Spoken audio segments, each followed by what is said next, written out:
et bienvenue dans le podcast qui t'aide à transformer ta vie. Comment fait-on pour accueillir un changement, éviter d'y résister et tout simplement éviter d'en souffrir? C'est ce qu'on va voir aujourd'hui dans ce tout nouvel épisode. Je m'appelle Chloé, je suis coach et entrepreneur, amoureuse de la vie. Ma mission est de vous guider dans la transformation de votre monde intérieur afin de transformer votre vie. Chaque jour, je vous diffuse de l'inspiration, je partage mes réflexions et phases d'introspection afin de vous aider à reprendre le plein pouvoir sur votre vie, faire de la place pour plus d'amour et d'harmonie. Chaque jour, vivez plus en conscience, apprenez à vous connaître et incarnez enfin votre vérité. Ensemble, déployons notre puissance, éveillons nos consciences, apaisons notre esprit et transformons notre vie. Ensemble, épanouissons-nous dès aujourd'hui. Et comme toujours, si cet épisode vous plaît et que le podcast de manière générale vous semble pouvoir être utile à d'autres personnes, n'hésitez pas à le partager et je vous invite même à le noter avec la note de votre choix sur iTunes ou commenter tout simplement sur YouTube ou à le partager à quelqu'un qui en aurait besoin. Bonjour chers auditeurs, je suis ravie de vous retrouver cette semaine de nouveau pour un joli sujet qui, je l'espère, va aussi vous aider à peut-être adoucir la frustration, le stress, l'angoisse, la peur que vous pouvez ressentir. Aujourd'hui, j'avais envie de vous parler de changement.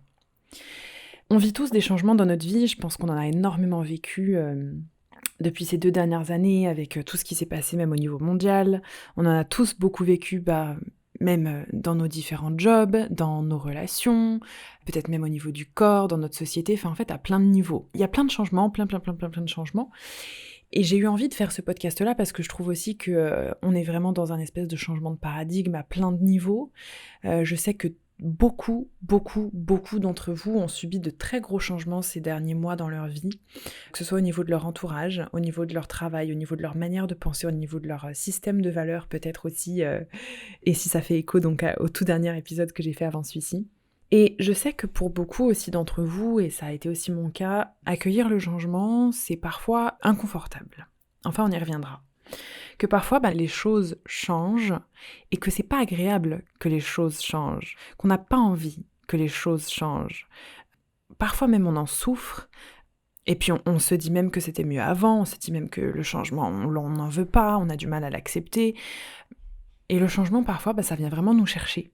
Ça vient vraiment nous chercher, alors quand je dis ça vient nous chercher, ça vient vraiment chercher à l'intérieur de nous, des insécurités, des peurs, de la colère, ça vient vraiment nous chercher en profondeur, et parfois ça peut être un peu douloureux. Je pense notamment, par exemple, moi j'ai vécu énormément de changements ces 3 dernières années, voire je dirais même 4, au niveau de mon lieu de vie. Je déménage presque toutes les semaines, voire toutes les 2 semaines. C'est beaucoup de changements. Et c'est du changement qui a été parfois très inconfortable, parfois pas du tout. J'en ai beaucoup les justement de ce changement et j'avais envie de vous en parler aujourd'hui, de vous dire comment j'accueille ce changement-là, comment je fais aujourd'hui pour que les changements comme ça qui subviennent dans ma vie glissent super bien finalement. Ça peut être aussi les changements physiques. Alors ça peut être un changement parce qu'on devient malade, un changement parce qu'au contraire on est de mieux en mieux, un changement peut-être suite à un accident, suite à une blessure. Un changement esthétique aussi, c'est quelque chose qui marche. Alors je parle aussi de changement par exemple de mode de vie, donc il y a eu avec la crise Covid, mais il y a plein d'autres choses, il y a des changements de mode de vie même qui sont liés au travail, qui sont liés au fait d'avoir un enfant, c'est un changement. Et on doit quelque part accueillir ce changement-là aussi, qui est l'arrivée d'un enfant dans une famille, ou qui est le départ d'un proche par exemple. Et voilà. Et c'est un peu l'idée d'aujourd'hui, c'est de vous donner peut-être les astuces et l'état d'esprit que moi j'ai construit petit à petit pour justement accueillir tous les changements, même quand c'est des changements qui me plaisent pas, devenir très résiliente.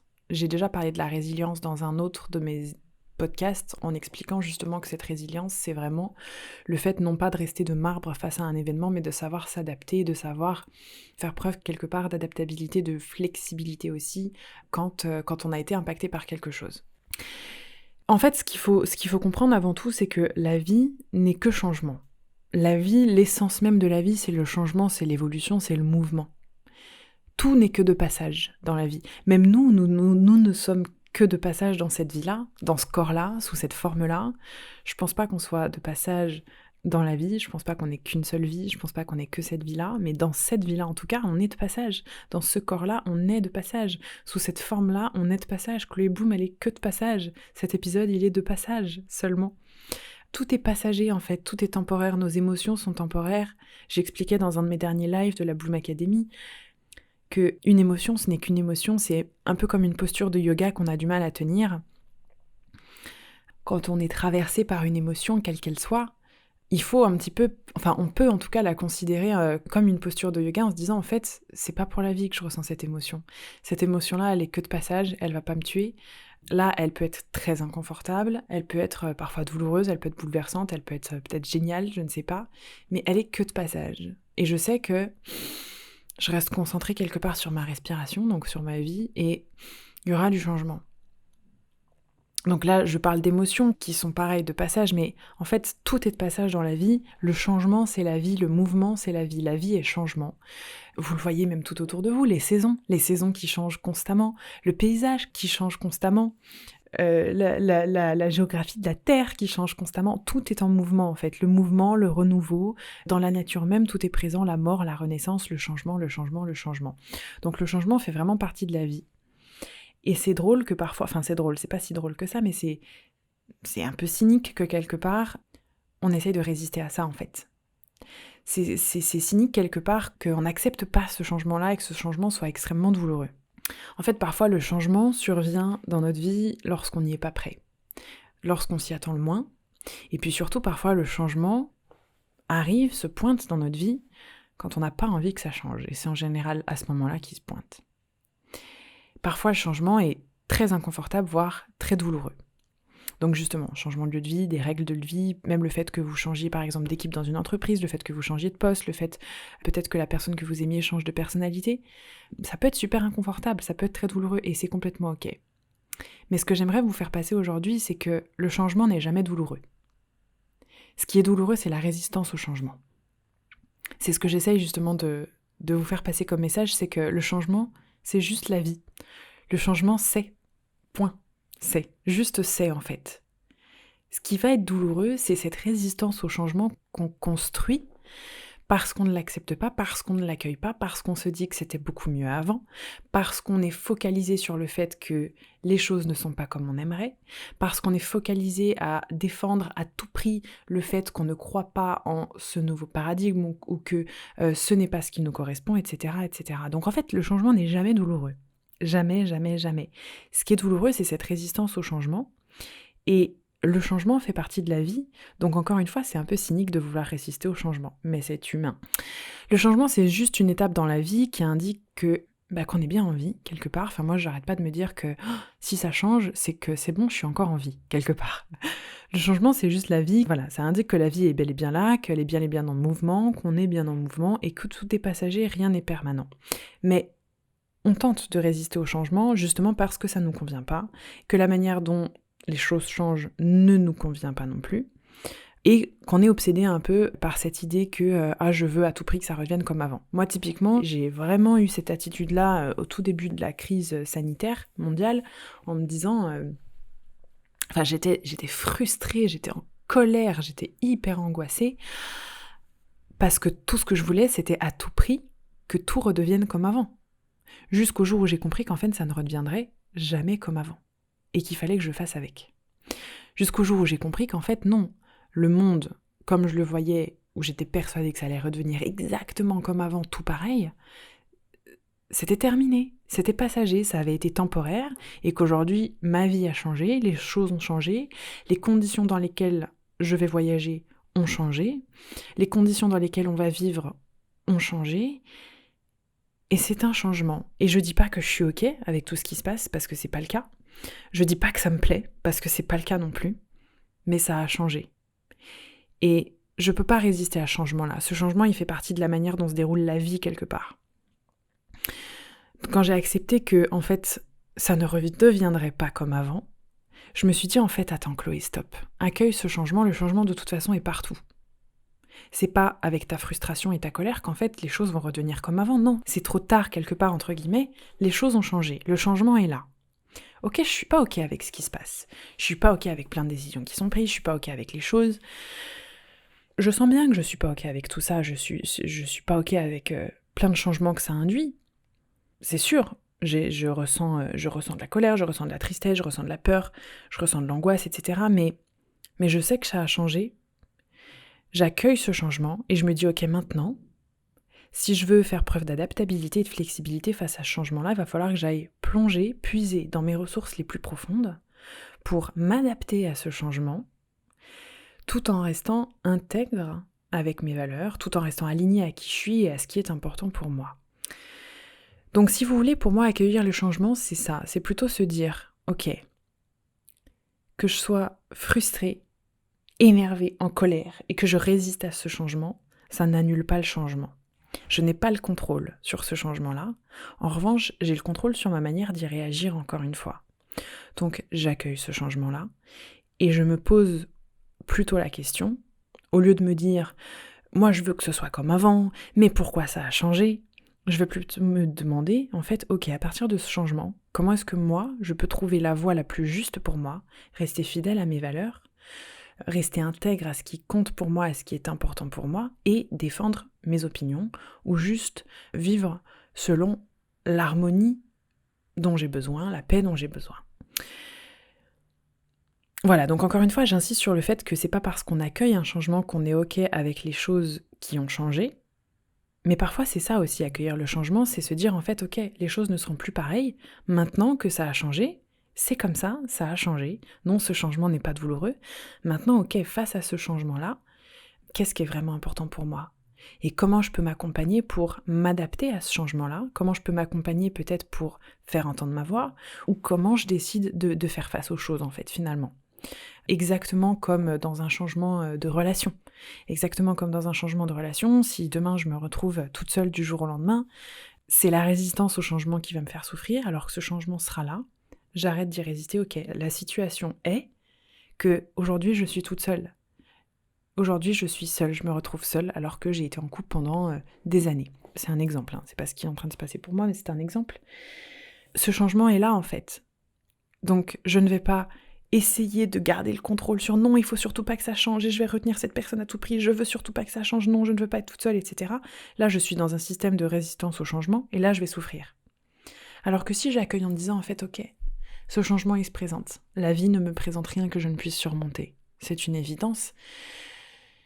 Ok, et clairement, je souffre, j'ai mal, je vais souffrir parce que je suis seule, par exemple, ou parce que j'ai perdu la personne que j'aimais, mais c'est un changement et je ne peux pas contrôler ce changement. C'est là aussi où ça fait appel à la loi de l'abandon. Si vous n'avez pas écouté cet épisode, je vous encourage à aller l'écouter. C'est toujours cette idée de se dire, en fait, je ne peux pas contrôler les choses qui se présentent à moi, les changements qui se présentent à moi, mais je peux contrôler ma manière d'y réagir. Donc, j'accueille ce changement. Et au lieu d'y résister, de me demander pourquoi, d'être frustrée, de vouloir absolument cultiver des pensées de c'était mieux avant, il faut que ça redevienne comme avant, je vais plutôt me poser la question, ok, maintenant, au lieu de regarder dans le passé, au lieu d'être focus à tout prix sur ce qu'il y a dans le passé, je vais tourner mon regard vers l'avenir et me poser la question, comment je m'accompagne maintenant ? Comment je me prends par la main maintenant pour faire face à tout ça ? Comment je me prends par la main maintenant pour être alignée dans mes valeurs, pour accueillir mes émotions, pour transcender mes émotions ? Comment je me prends la main maintenant ? C'est ça, je trouve, qui est assez intéressant avec le changement de manière générale. Donc là, j'ai pris des exemples qui étaient douloureux, mais il y a plein de changements qui peuvent être tout à fait positifs, par exemple, ou très agréables. Mais un changement, par excellence, c'est jamais négatif ni positif. C'est neutre, c'est un changement. Et en fonction de si on a provoqué ce changement ou si on y résiste, on souffre ou au contraire, on a du plaisir. Donc l'idée, c'est plutôt de se dire, en fait, ce n'est qu'un changement. Je n'y résiste pas, je l'accueille, j'accepte que les choses changent. Par contre, maintenant, à moi d'aller puiser dans mes ressources pour justement m'adapter à ce changement-là. C'est aussi en ça que je trouve que le changement a vraiment du bon, du très très bon aussi. Pour plein de situations qui sont même beaucoup plus banales, le fait de changer tous les jours d'endroit pour aller boire son café le matin, le fait de changer tous les week-ends la balade que vous faites dans la forêt, d'aller la faire ailleurs, le fait de changer régulièrement son planning, de faire des cours de yoga qui sont même différents plutôt que d'y aller tous les jours à la même heure, les mêmes semaines, avec la même prof, etc. Le changement en fait qui est provoqué est hyper positif parce qu'en fait ça va nous créer des nouvelles méthodes de pensée.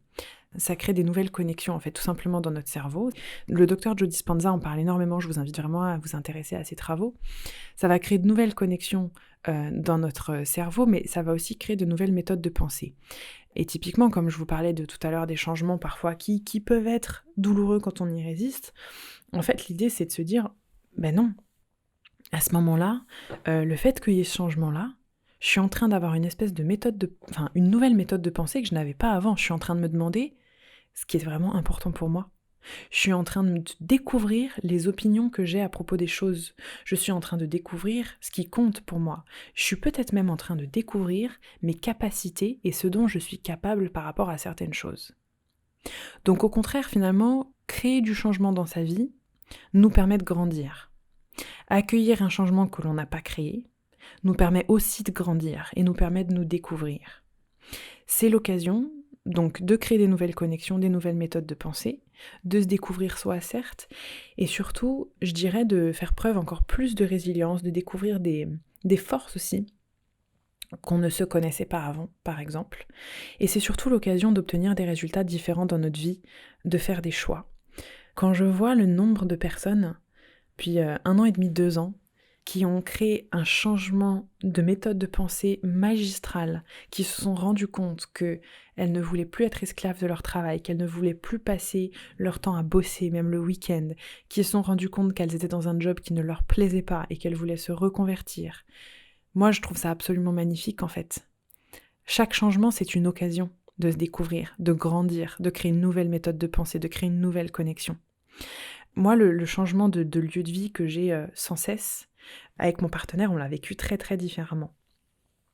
Moi, le fait de changer toutes les semaines de lieu de vie, donc de lieu de travail aussi, d'entourage aussi, il y a des choses qui m'ont fait souffrir, certes, parce que typiquement, l'entourage, c'était pas forcément confortable pour moi de pas avoir un entourage fixe, de pas pouvoir me créer d'amis, enfin un entourage vraiment d'amis proches fixes quelque part. Mais le reste, ça allait super. Je l'accueillais très très bien, je l'ai toujours bien accueilli, et je me suis dit, ce changement, je l'ai créé, et en fait, c'est l'occasion à chaque fois de me découvrir un peu plus, c'est l'occasion de faire preuve de beaucoup de courage, de beaucoup d'adaptabilité. Moi, j'adore cette vie que j'ai choisie d'incertitude et de changement constant, parce qu'en fait, je me découvre des capacités que je ne connaissais pas avant. Je me découvre de la débrouillardise, en fait. Et au début, par exemple, mon compagnon, ça a été très compliqué pour lui parce que le moindre changement venait bouleverser toute sa routine. Ça venait bouleverser sa capacité de concentration, ça venait bouleverser toutes ses habitudes, ça venait bouleverser son organisation, ça venait bouleverser son sommeil, ça venait bouleverser son hygiène de vie, son alimentation, enfin ça venait vraiment tout bouleverser parce que il y a du changement, il était très très très résistant au changement. Et en fait, c'était soit blanc, soit noir, c'est-à-dire, à partir du moment où on changeait, tout était foutu, on pouvait plus construire de stabilité. Alors que moi, l'idée que j'avais, c'était plutôt que dans ce changement-là, j'allais trouver ma stabilité, la stabilité, elle était à l'intérieur de moi. Et je me suis dit, je suis la vague, en fait. La vie, c'est un océan, avec des vagues qui sont temporaires, et qui changent constamment, qui n'ont jamais la même forme, et qui viennent s'écraser constamment.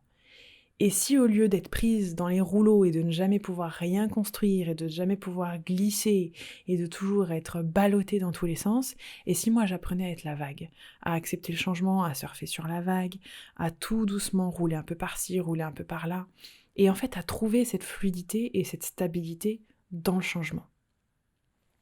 Et c'est ce que ça a créé, en fait, vraiment cette vie de changement que j'ai choisie.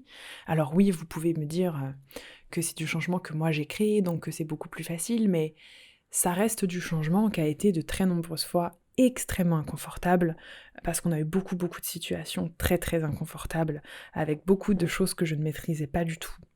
On s'est retrouvés à la rue un nombre incalculable de fois, on s'est retrouvés dans des logements qui étaient insalubres, on s'est parfois retrouvés sans pouvoir rentrer en France parce qu'on n'arrivait pas à prendre nos trajets ou quoi que ce soit. Enfin, il y a eu plein de choses qui ont été très, très inconfortables, et finalement, à chaque fois, j'ai eu la sensation d'avoir un peu grandi, d'avoir rebondi encore un peu, en me rendant compte qu'en fait, je crée des nouvelles connexions et que j'étais en train de mettre en place une nouvelle méthode de pensée que je n'aurais jamais eue si j'avais pas vécu ce changement-là. Et typiquement, je vois la différence à chaque fois que je vais dans un nouvel endroit, dans un nouveau pays où je ne suis pas allée. J'ai des réflexes des pensées que je n'aurais jamais eues autrement avant, et que un touriste qui part juste en vacances et qui ne vit pas de cette manière-là n'a pas. Je m'en suis rendu compte par rapport aux adresses, par rapport à la population, par rapport à la monnaie, par rapport à la nourriture, par rapport à plein de choses. Donc là, c'est un exemple qui est très chouette quand je vous parle de voyage, mais c'est un exemple qu'on peut prendre dans plein d'autres domaines. Tous les changements qu'on va créer dans notre vie, c'est vraiment l'occasion de créer de nouvelles connexions. Appelez ça comme vous le souhaitez, ça peut être de la débrouillardise ou de l'adaptabilité, peu importe, mais en tout cas, on va créer de nouvelles méthodes de pensée et surtout, on va obtenir des résultats qui sont différents et à chaque fois, on aura une occasion, quand un changement se présente, de faire un choix complètement différent. Même le fait que vous changiez juste de boisson le matin en allant chercher votre café et que vous testiez de la nouveauté, même le fait que vous changiez de restaurant, le fait que vous changiez de plat et que vous acceptiez de goûter de nouvelles choses, même les changements les plus infimes sont des choses qui vous permettent justement de faire de nouveaux choix, de vous découvrir, de créer de nouvelles connexions et de créer de nouvelles méthodes de pensée. Ça cultive votre curiosité, ça cultive votre adaptabilité, ça cultive votre culture tout court, et ça cultive aussi votre besoin d'incertitude. L'être humain a des besoins majeurs, principaux, et il y en a deux parmi ces besoins-là, qui sont le besoin de certitude et le besoin d'incertitude. Quand un changement se présente et qu'on est très résistant à ce changement-là, quel qu'il soit, notre besoin de certitude est totalement en branle quelque part. Il est complètement instable, il est complètement vidé, il n'est pas du tout comblé ce besoin de certitude, parce qu'on se retrouve quelque part en insécurité, parce qu'on ne sait pas comment ça va se passer, parce qu'on ne connaît pas, parce qu'on a vraiment la sensation d'être ballotté dans les vagues et qu'on a l'impression d'être un équilibriste quelque part, qui ne sait pas comment marcher sur ce fil-là. Et plus on se répète que c'était mieux avant, qu'on ne veut pas que ça change et qu'on ne voulait pas que ça change, donc plus on résiste au changement finalement, plus notre besoin de certitude en pâtit. Donc l'idée finalement, c'est d'aller cultiver ce changement dans notre vie pour justement cultiver notre besoin aussi d'incertitude. Et le besoin d'incertitude, c'est ça, c'est le besoin de variété, le besoin de changement, le besoin de surprise, le besoin de grandir, le besoin de découvrir. Tout ça, c'est notre besoin d'incertitude. Et plus on accepte d'incertitude dans notre vie, meilleure sera la qualité de notre vie. Dans le sens où plus on accepte l'incertitude, la variété, le changement dans notre vie, plus au contraire, on peut être épanoui, aligné, résilient, courageux, curieux, parce qu'on devient cet équilibriste qui sait trouver son équilibre sur ce fil. On devient la vague qui sait trouver sa stabilité même dans les rouleaux et dans la fluidité. On devient capable de faire face à beaucoup plus de changements, on devient capable de faire face à beaucoup plus de situations qu'on ne maîtrise pas. On devient capable en fait de faire croître un esprit de croissance. Si vous voulez, je dirais que face au changement, il y a deux états d'esprit très différents.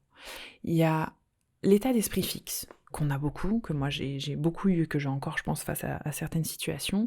C'est en gros, ok, ça a changé, donc en fait, ça je ne peux plus le faire, ça je ne peux pas le faire, ça je ne peux pas le faire, et ça je ne peux pas le faire. J'y arriverai pas. Ça a changé, donc en gros, je pourrais plus faire de yoga. Ça a changé, donc en fait, de toute façon, je suis toute seule et c'est comme ça et c'est pas autrement. C'est cet esprit fixe, en fait, qui est de subir un changement et de se dire qu'en fait, ce changement a créé un plafond au-dessus de notre tête et que je pourrais jamais traverser ce plafond.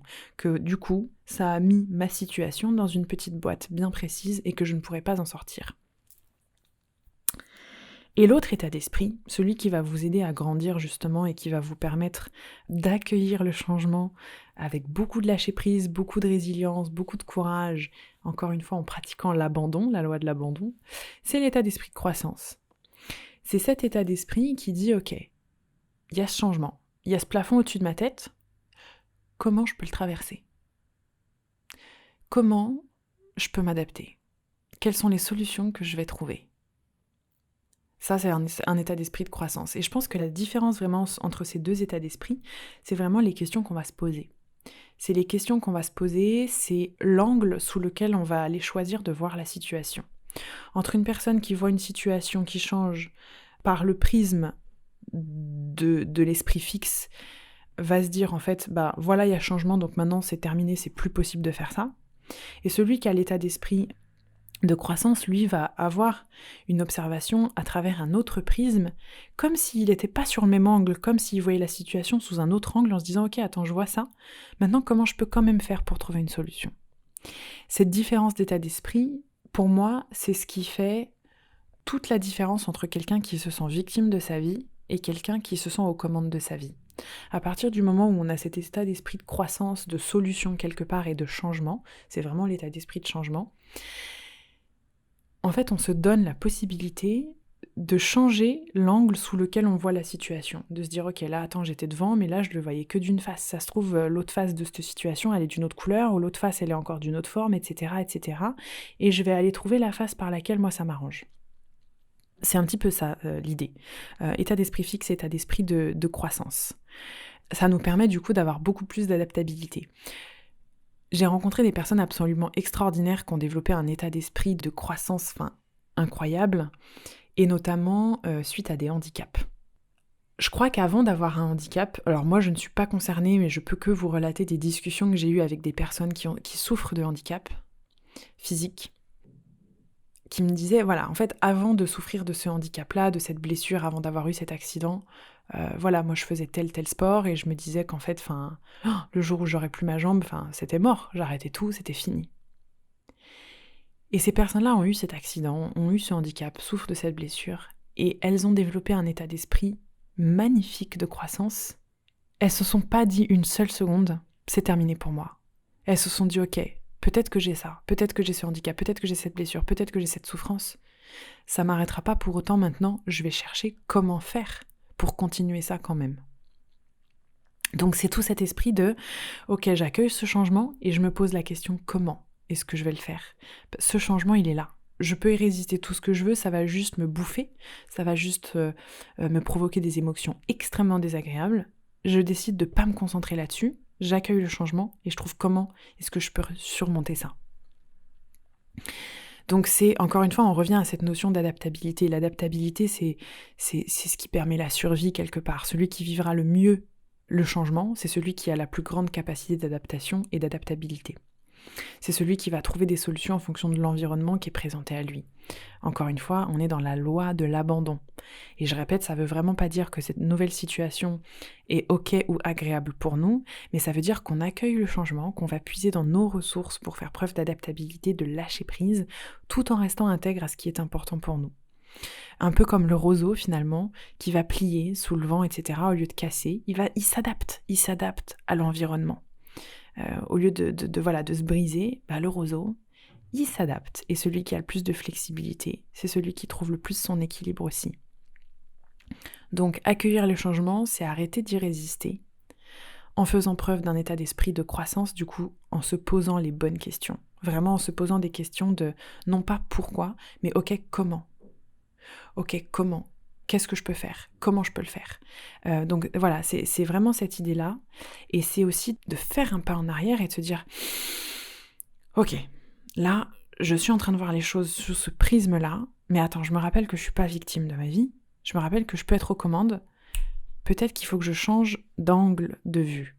Et je vais essayer de changer mon prisme, changer les lunettes, le filtre à travers lequel je regarde la situation. » Et je vais aller développer justement cette souplesse, cette flexibilité, cette adaptabilité pour rester intègre à mes valeurs, pour justement continuer à faire, être et dire ce qui est important pour moi, tout en accueillant ce changement et sans y résister. Comme ça, ce changement ne sera pas inconfortable ni douloureux, le changement est absolument neutre.